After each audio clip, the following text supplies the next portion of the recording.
Dr. Neeta Deshpande and you're watching the Diabetes 2-Minute GYAAN series. What happens to the feet in diabetes? Well, you have three types of nerves: motor nerves, the sensory nerves, and the autonomic nerves, which can get affected if the blood sugars are uncontrolled for many years. When the motor nerves are affected, your feet can get deformed and then they are vulnerable to ulceration.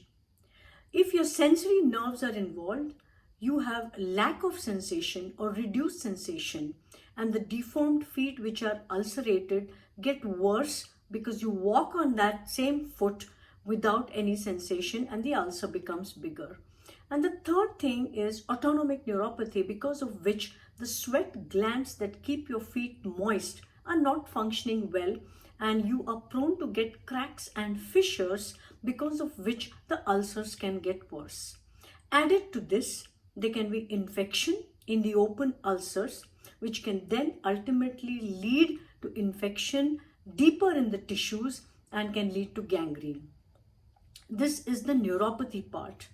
Some people also have blocks in the arteries that supply the lower limbs, just like you can get blocks in the heart, because of which there is reduced blood supply to the feet, which can then get ulcerated and compound the problem of a neuropathic ulcer.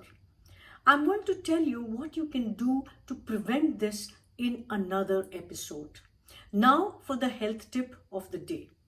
The health tip of the day is: should you go for a morning walk without eating anything, or should you have a snack? It all depends upon your diabetes medication. If you are on insulin at night, or a drug called sulfonylurea like glimepiride or gliclazide during the night, then it is prudent and wise to have a small snack before you go out for your morning walk.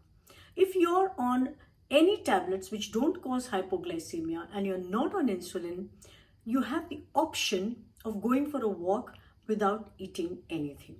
So thank you, and more in my next.